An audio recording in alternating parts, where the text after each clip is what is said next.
அஸ்ட்ரோசைன் channel வாயிலாக உலகெங்கும் வாழ்ந்து கொண்டிருக்கும் சகோதர சகோதரிகளுக்கு அன்பார்ந்த வணக்கங்கள் மற்றும் வாழ்த்துக்கள். இன்றைய பதிவானது 2026 தமிழ் புத்தாண்டு பலன்கள். இந்த தமிழ் புத்தாண்டானது வருகின்ற சித்திரை மாதம் 1ஆம் தேதி, அதாவது ஏப்ரல் மாதம் 14ஆம் தேதி செவ்வாய்க்கிழமை அன்று பிறக்க இருக்கிறது. அதாவது மகர ராசியில் சதய நட்சத்திரத்தில் தனுசு லக்னத்தில் பிறக்க இருக்கிறது. அதாவது சூரிய பகவான் மேசத்துக்கு என்ட்ரி ஆகும்போது பிறக்க இருக்கிறது. அதுவும் இந்த 60 தமிழ் வருடத்தில் இது 40வது வருடம், பரபாவ வருடம். இந்த பரபாவ வருடத்தில் பார்த்தீங்கன்னா சனி பகவான் மீனத்திலே தான் இருக்க போகிறார். குரு பகவானுடைய பயிற்சியானது மிதுனத்திலிருந்து கடகமனைக்கு பயிற்சி ஆகிறது. எப்போன்னா ஜூன் மாதம் 2ஆம் தேதி அன்று. அதே போல இந்த வருடத்தில் ராகு கேதுக்களுடைய பெயர்ச்சியும் நடக்க இருக்கிறது. அதன்படி பார்க்கும் பொழுது கும்பத்திலிருந்து ராகு பகவான் மகரத்திலும், கேது பகவான் சிம்மத்திலிருந்து கடகத்துக்கும் பயிற்சியாகிறது. எப்போ அப்படின்னா டிசம்பர் மாதம் 6ஆம் தேதி. ஸோ இந்த கிரகங்கள், அதாவது இந்த வருடாந்த கிரகங்கள் அடிப்படையில் இந்த தமிழ் வருடத்தில் என்ன மாதிரியான பலன்கள், சாதகம் என்ன, பாதகம் என்ன, எதை செய்யலாம், எதை செய்யக்கூடாது என்பதை பற்றி டீட்டெயிலாக நம்ம 12 ராசிகளுக்கும் பார்க்க போகிறோம். இந்த பதிவை முழுவதுமாக பாருங்கள். கண்டிப்பாக ஏதாவது ஒரு ரூபத்தில் உங்களுக்கு யூஸ்ஃபுல்லாக இருக்குங்கிறதுல எந்தவித மாற்று கருத்து இல்லை. நம்முடைய சேனலை நீங்கள் ஃபஸ்ட்டு டைம் பார்ப்பவர்கள் என்றால் மறக்காமல் சப்ஸ்கிரைப் பண்ணிக்கிங்க. மேசராசி அன்பர்களே, 2026 தமிழ் புத்தாண்டு எப்படி இருக்கும் அப்படின்னு பார்க்கும் பொழுது உங்கள் ராசிப்படி, அதாவது மேச ராசிக்கு 10க்கும் 11க்குரியவன், தொழில் ஸ்தானத்தின் அதிபதி, லாபஸ்தானத்தின் அதிபதியாக இருக்கக்கூடியவர் சனி பகவான். அந்த சனி பகவான் இந்த வருடம் முழுவதும் 12ஆம் இடம் உங்கள் ராசிக்கு விரயஸ்தானத்தில் அமர்ந்திருக்கு. அது மேசராசி என்பவர்களுக்கு உங்களுக்கு விரய சனியில் இருக்கிறது. சரி, அதே சமயத்தில் பாக்கியத்தை தரக்கூடியவன் யார் அப்படின்னா குரு பகவான். அவர் இப்போ முயற்சி ஸ்தானத்தில் 3ஆம் இடத்துல உட்கார்ந்துருக்கார். அது இந்த வருடம், அதாவது சரியாக சொல்ல போனால் ஜூன் மாதம் 2ஆம் தேதி அன்று குரு பகவான் கடகத்தில் உச்ச பலம் அடைய போகிறார். அப்போ உச்ச பலம் அடைந்திருக்கக்கூடிய குரு பகவான் நேர அங்கே 10ஆம் அதிபதி 11ஆம் அதிபதியான சனி பகவானை பார்ப்பது ஒரு அற்புதமான ஒரு அமைப்பு. இந்த வருடத்தினுடைய இறுதியில், அதாவது இந்த டிசம்பர் மாதம் 6ஆம் தேதி இந்த ராகு கேது பெயர்ச்சி நடக்குது.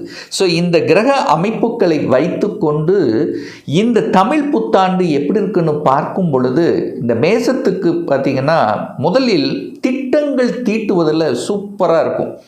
அதாவது கடந்த வருடங்கள் சில குழப்பங்களோடு இருந்தவர்கள், ஒரு விரயத்தன்மையில் இருந்தவர்கள், ஒரு குழப்பம் மன கசப்போடு இருக்கக்கூடிய இந்த மேசத்துக்கு இப்போ தெளிவு கிடைக்கும் இந்த வருடம் அப்படின்னு சொல்லலாம். அப்போ ஒரு சுறுசுறுப்பு, ஒரு தன்னம்பிக்கை என்பது நிச்சயமாக உங்களுக்கு ஏற்படுத்தும். எதையும் சாதிக்கலாம் என்கின்ற உத்வேகத்தை தரக்கூடிய ஒரு வருடமாக இந்த மேசத்துக்கு நிச்சயமாக அமையும். அதே சமயத்தில் பொருளாதார வளர்ச்சி என்பது சிறப்பாக இருக்கும். ஏன்னா தனகாரக கிரகம் என்று சொல்லக்கூடிய குரு பகவான் பார்த்தீங்கன்னா உச்சபலம் அடையுது. இந்த வருடம் உச்சபலம் அடைந்து கொண்டு நேர சனி பகவானை பார்க்குது. இந்த சனி குரு இந்த இரண்டுனுடைய தொடர்பு ஏற்படுத்தி விட்டாலே நிச்சயமாக பொருளாதாரத்தில் எந்த குறையும் உங்களுக்கு ஏற்படுத்த போவதில்லை. சார் எப்படி சார் சொல்கிறீங்க? சனி பகவான் உங்களுக்கு தொழில் காரக கிரகம், லாப கிரகம். குருங்கிறது பாக்கியத்தை தரக்கூடியவன். அப்போ 9, 10ஆம் அதிபதியின் தொடர்பு இருக்கும்போது நிச்சயமாக தர்ம கர்மாதிபதி யோகத்தோடு சேர்த்து ஒரு தொழிலில் மேன்மையை தரக்கூடிய அமைப்புங்கிறது நிச்சயமாக உண்டு. அதுவும் குறிப்பாக சொல்ல போனால் இந்த குரு பெயர்ச்சிக்கு அப்புறம் ஜூன் மாதத்துக்கு அப்புறம் இந்த மேசத்துக்கு தொழில் ரீதியில் நன்மை தரக்கூடிய ஒரு ஆண்டாக நிச்சயமாக அமையும். அந்த ஒரு 2 மாதம் மட்டும் ஒரு வகையில் உங்களுக்கு சில பிரச்சனைகள், தொந்தரவுகள் கொடுத்து கொண்டிருந்தாலும் இந்த ஜூன் மாதத்துக்கு அப்புறம் அருமையாக இருக்க போது வேலையில், தொழிலில் இருந்து வந்த கசப்புணர்வுகள், அழுத்தங்கள் ப்ரெஷர் அப்படிங்கிறது கண்டிப்பாக குறையும். அதில் மாற்று கருத்து என்பது இல்லை. அப்போ பொருளாதார ஏற்றத்தை தரக்கூடிய அமைப்பு, கல்வி சார்ந்த விஷயத்திலிருந்து வந்த தடைகள் விலகக்கூடிய அமைப்பு, உங்கள் முயற்சிகள் அத்தனையும், அதாவது தடைகளை கொடுத்து கொண்டிருந்த சில விஷயங்கள் அந்த தடைகளை நிவர்த்தி கொடுக்கக்கூடிய அமைப்பில் இந்த வருடமானது இந்த மேசத்துக்கு அமைகிறது அப்படிங்கிறது ஸ்ட்ராங்காக நம்ம சொல்லலாம். அடுத்ததாக 4ஆம் இடம் சுகஸ்தானம் வலுப்பெறுகிறது. ஏன்னா குரு பாக்யாதிபதி போய் 4ஆம் இடத்தில் உட்கார்றார் இந்த ஜூன் மாதத்திலிருந்து. அப்போது உங்களுடைய சுகஸ்தானம் மேலோங்க போகிறது அப்படின்னு அர்த்தம். தாய் சார்ந்த விஷயத்தில் இருந்து வந்த பிரச்சனைகள் களைய போகுது. தாய்க்கு இருந்து வந்த ஹெல்த் பிரச்சனை, உடல்நல பிரச்சனை, அல்லது தாய் வர்க்கம் ரீதியாக இருந்து வந்த சில சங்கடங்கள் இதெல்லாமே விலகப் போகிறது. ஒரு நல்ல வீடு வாங்கக்கூடிய யோகம் என்பது மேசத்துக்கு நிச்சயமாக ஏற்படுத்தும். ஏன்னா விரயஸ்தானத்தில் இருக்கக்கூடிய சனி பகவான், அதாவது சுப விரயங்களாக மாற்றக்கூடிய அமைப்புகளை ஏற்படுத்திவிடும். பணமும் வரும். அந்த பணத்தை நீங்கள் இந்த மாதிரி இன்வெஸ்ட் பண்ணுறது, ஒரு நிலத்தில் இன்வெஸ்ட் பண்ணுறது, ஒரு வீட்டில் இன்வெஸ்ட் பண்ணுறது, இதெல்லாமே சிறப்பு பெறும். கடந்த ஒரு வருடமாக ஒரு வீடு வாங்க முடியல என்று நினைத்து கொண்டிருக்கக்கூடிய மேசத்துக்கு இந்த 2026 ஜூன் மாதத்துக்கு அப்புறம் நீங்கள் எப்போ வேணால் இந்த வீடு வாங்கக்கூடிய யோகம் உங்களுக்கு கூடி வரக்கூடிய அதிர்ஷ்டத்தை கொடுக்கக்கூடிய அமைப்புங்கிறது இருக்குது. அப்போ வீடு சார்ந்த விஷயம், நிலம் சார்ந்த விஷயம், வாகனம் சம்பந்தப்பட்ட விஷயங்களும் சிறப்பு. ஏற்கனவே வாகனத்தில் சில குளறுபடிகள் இருக்குது, பழைய வாகனமாக இருக்குது, அடிக்கடி ரிப்பேர் ஆகுது, அப்படி இருக்கக்கூடியவர்கள் எல்லாம், அல்லது புதிய வாகனத்தை வாங்கணும் என்கின்ற எண்ண உணர்வில் இருக்கக்கூடிய அத்தனை மேசத்துக்கும் ஒரு அருமையான, உங்களுக்கு ஆசைப்பட்ட, ரொம்ப நாளாக உங்கள் மனசில் நினைத்திருந்த வாகனத்தை வாங்கக்கூடிய யோகம் என்பது இந்த தமிழ் புத்தாண்டில் நிச்சயமாக அமையும் என்பதில் மாற்று கருத்து இல்லை. நிறைய பேர் வீடு வாங்கி விற்பனை செய்வது, அல்லது வீட்டின் மூலமாக அனுகூலங்கள் பெறுவது, ரியல் எஸ்டேட் வீடு வாங்கி விற்பனை, ரியல் எஸ்டேட் கட்டிடம் கட்டி விற்பனை, அல்லது வீடு கட்டி வாடகை வருமானம் வரக்கூடிய அமைப்புகள், இதெல்லாமே சிறப்பு பெறுகின்ற ஒரு நல்ல வருடமாக இந்த மேசத்துக்கு அமையப் போகுது அப்படிங்கிறத ஸ்ட்ராங்காக சொல்லலாம். குழந்தை பாக்கியம் சார்ந்த விஷயத்தில் இருந்து வந்த பிரச்சனைகள் தீரப்போகிறது. என குழந்தை காரக கிரகம் என்று சொல்லக்கூடிய குரு பகவான் உச்ச பலம் அடைய போகிறது.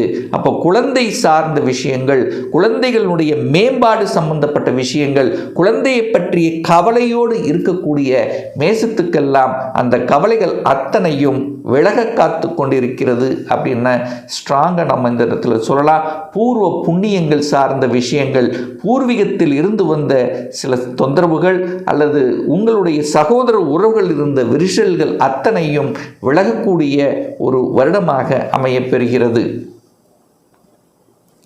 கடன், கண்டிப்பாக கடன் இருக்கும், அதில் எந்த மாற்று கருத்து இல்லை. அந்த கடன் கொடுக்கும். அந்த கடன் சுப கடன்களாக நீங்கள் கன்வெர்ட் பண்ணிக்கிறது ரொம்ப நல்லது. அதே சமயத்தில் உடல்நலம் சார்ந்த விஷயத்தில் இருந்து வந்த பிரச்சனைகள், அதாவது ஹெல்த் சார்ந்த ரீதியில் இருந்து வந்த இது, ஹெல்த்துக்கு கொஞ்சம் அக்கறை எடுப்பது, இதெல்லாமே இந்த வருடம் நல்லபடியாக இருக்க போகிறது. திருமணம் சார்ந்த சுப காரியங்கள் நல்லபடியாக உங்களுக்கோ உங்கள் குடும்ப உறுப்பினர்களுக்கோ நடக்கக்கூடிய தன்மை, கூட்டு தொழிலில் இருந்து வந்த பிரச்சனைகள், கூட்டாளிகளுடன் இருந்து வந்த சங்கடங்கள் விலகக்கூடிய ஒரு வருடமாக அமைகிறது. நிறைய பேர் கூட்டு தொழிலை செய்யலாம் அப்படிங்கிற எண்ணங்களை ஒரு சிலர் கொடுக்கும், அல்லது ஏற்கனவே நடத்தி கொண்டிருந்தவர்களுக்குள்ளே இருந்து வந்த கருத்து வேறுபாடுகள் முற்றிலும் விலகப் போகிறது. இந்த தொழிலில், அதாவது ஒரு கூட்டு தொழில் செய்கிறது அல்லது சொந்தமாக ஒரு தொழில் செய்து கொண்டிருந்தவர்களுக்கெல்லாம் சில சங்கடங்கள் ஏற்பட்டிருந்திருக்கும். இப்போ அந்த குருவின் பார்வையால் நிவர்த்தியாக இருக்கிறது. என அந்த குரு நேர பாக்யாதிபதியாக இருக்கக்கூடிய குரு பகவான் சனி பகவானை பார்க்கிறார். நிச்சயமாக குரு பார்த்தால் கோடி நன்மை என்கின்ற அமைப்பில் அந்த சனி பகவான் கொடுத்து வந்த சில கஷ்டங்கள், சில, அதாவது உங்களுக்கே தெரியாமல் சில விஷயங்கள் நடந்திருக்கும், அதெல்லாம் சரி செய்யக்கூடிய ஒரு வருடமாகவே நிச்சயமாக இந்த மேசத்துக்கு அல்லது மேச லக்ன அன்பர்களுக்கு அமையும். வெளிநாட்டு யோகம். ஏன் வெளிநாட்டு யோகம் அப்படின்னு சொல்கிறேன்னா, குரு பகவான் நேராக 8ஆம் இடத்தை பார்க்குறார். ஸோ 8ஆம் இடம் என்பது அப்படியே மறைந்திருப்பது. அப்போது உங்கள் குடும்பத்தை விட்டு வெளியில் இருப்பது, குடும்பத்துக்காக உழைக்கக்கூடிய, அதாவது கஷ்டங்களை கொடுத்து கொண்டிருந்தது அல்லவா, நிறைய கஷ்டங்கள், நிறைய அழுத்தங்கள், ஃபேமிலி மெம்பர்ஸ்குள்ள பிரச்சனை, இதெல்லாமே சரி செய்யக்கூடிய ஒரு வருடமாக அமைகிறது. அதே சமயத்தில் பார்த்தீங்கன்னா 8ங்கிறது வலி, வேதனை, துக்கம், துயரம், அசிங்கம், அவமானம் என்று சொல்லக்கூடிய அந்த விஷயத்திலிருந்து வெளிவரப் போகிறீர்கள். ஒரு கோர்ட் கேஸ் உங்கள் மேலே இருக்குது, செய்யாத குற்றத்துக்கு ஒரு தண்டனை இருக்குது, அல்லது ரொம்ப நாளாக ஒரு பிரச்சனை இழுத்தடித்து கொண்டு இருக்கிறதுக்கெல்லாம் தீர்வு கொடுக்கக்கூடிய ஒரு வருடமாக இந்த மேசத்துக்கு அமையிருக்கு அப்படிங்கிறத நம்ம ஸ்ட்ராங்காக சொல்லலாம். தொழில் கண்டிப்பாக மாற்றங்களை கொடுக்கும். எந்த மாற்றம் வந்தாலும் அதை ஏற்றுக்கிறது இந்த மேசத்துக்கு புத்திசாலித்தனம் அப்படின்னு சொல்லுவேன். அப்போது தொழிலில் மேன்மை தரக்கூடிய ஒரு வருடம். அதாவது கடந்த வருடத்தில் 7.5 சனியில் விரய சனி தான், நிறைய விரயமாகி கொண்டிருந்தது. காசு வந்தது, செலவாச்சு, எதுவுமே நிற்கல, மனக்கஷ்டங்கள், விரயம், ஒரு தூக்கம் இல்லைன்னு சொல்லலாம். ஒரு தூக்கம் சரியாக இல்லை என்று இருக்கக்கூடிய மேசத்துக்கு இந்த குரு பெயர்ச்சிக்கு அப்புறம், அதாவது இந்த ஜூன் மாதத்துக்கு அப்புறம் தூக்கம் வரும். ஒரு நல்ல தூக்கம் அனுபவிக்கக்கூடிய தன்மை. அப்போ ஒரு நல்ல தூக்கம் வருது அப்படின்னா என்ன அர்த்தம்? உங்களுக்கு பொருளாதார மேன்மை தரப்போகிறது, கஷ்டங்கள் விலகப் போகிறது. அப்போ குழந்தைகளுக்கு அப்போது என்னன்னா, அந்த 12ஆம் இடத்தில் இருக்கக்கூடிய சனி பகவான் கொஞ்சம் அலைச்சல் திருச்சல் இருக்கும், அவ்வளோதான். கொஞ்சம் ஒரு கடினமான உழைப்பாக இருக்கும். ஆனால் அந்த உழைப்புக்கு ஏற்ற வருமானத்தை தரக்கூடிய அமைப்புங்கிறது நிச்சயமாக உண்டு. இதில் மாற்று கருத்து என்பது இல்லை. திட்டங்கள் தீட்டுவதில் சூப்பராக இருக்கும். ஒரு ஸ்ட்ராட்டஜி பிளான் வகுப்பதில் நல்லா இருக்கும். பெரியவர்களினுடைய தொடர்புகள் உங்களுக்கு ஏற்படுத்தும். பெரிய மனிதர்களின் ஆசீர்வாதம் கிடைக்கும். குல தெய்வத்தினுடைய அனுகிரகம் கிடைக்கக்கூடிய ஒரு தமிழ் வருடமாக அமைய இருக்கிறது. அப்போ மேசத்துக்கு இப்போ இருக்கக்கூடிய கஷ்டங்கள், அதாவது குரு பெயர்ச்சிக்கு முன்னாடி இருக்கக்கூடிய அந்த 2 மாதங்கள் மட்டும் கொஞ்சம் ஒரு வகையில் அழுத்தம், ப்ரெஷர் இருக்கும். ஜூனுக்கு அப்புறம் கொஞ்சம் தெளிவு, நிச்சயமாக அதிர்ஷ்டத்தையும் மேன்மையும் உயர்வை கொடுக்கக்கூடிய ஒரு வருடமாக, தமிழ் வருடமாக அமையுங்கிறதுல எந்தவித மாற்று கருத்தும் கிடையாது. இன்னும் ஒரு துல்லிய பலன் வேணும். உங்கள் ஜாதகத்தில் கிரகங்கள் எப்படி இருக்குது, என்ன மாதிரியான ஆதிபத்தியம் பெற்றிருக்கு, எந்த டிகிரியில் இருக்குது, இப்போ நடப்பு தசாபுத்தி அந்தரம் சூட்சமம் எப்படி இருக்குது என்பதை பொறுத்து இந்த 2026 சொந்த தொழில் செய்வதற்கான கொடுப்பினை இருக்கா? அப்படி இருக்கக்கூடிய பட்சத்தில் எப்போ நம்ம சொந்த தொழிலை ஆரம்பிக்கலாம்? இப்போ +2 முடிச்சிட்டேன், எந்த கோர்ஸ் எடுத்து படித்தா நம்முடைய ஃப்யூச்சர் நன்றாக இருக்கும்? திருமணம் தடைபட்டு கொண்டிருக்கு, எப்போ நமக்கு திருமணம் நடக்கும்? எப்போ ப்ரமோஷன் கிடைக்கும்? எப்போ இடமாற்றம் கிடைக்கும்? எப்போ நான் வீடு கட்டுவேன்? எப்போ குழந்தை பாக்கியம்? ஸோ இது போன்ற கேள்விகளுக்கு துல்லியமான பதிலை நம்மால் கூற முடியும். ஒரு பர்சனல் கன்சல்டேஷன் எடுத்துக்கணும், ஒரு சுய ஜாதகம் பார்க்கணும் என்று விருப்பப்படக்கூடிய அன்பர்கள் டிஸ்பிளே தெரியக்கூடிய நம்பருக்கு வாட்ஸ்அப் மூலியமாகவோ ஃபோன் கால் மூலியமாகவோ தொடர்பு கொண்டு நேரடியாகவோ அல்லது ஆன்லைன் மூலமாகவோ அப்பாயின்மெண்ட் பெற்றுக்கொண்டு கன்சல்டேஷன் எடுத்துக்கலாம். நம்முடைய அலுவலகம் கோயம்புத்தூரில் அமைந்துள்ளது. அதாவது கோயம்புத்தூரிலிருந்து மேட்டுப்பாளையம் செல்லும் வழியில் வெள்ளக்கிணர் பிரிவு அன்னபூர்ணா ஹோட்டலுக்கு அருகாமையில் அமைந்துள்ளது. பிரியர் அப்பாயின்மெண்ட் வாங்கிட்டு நேரடியாக கன்சல்டேஷன் எடுத்துக்கலாம். நிச்சயமாக இந்த பதிவு ஏதாவது ஒரு ரூபத்தில் உங்களுக்கு யூஸ்ஃபுல்லாக இருக்குங்கிறதுல எந்தவித மாற்று கருத்தும் கிடையாது.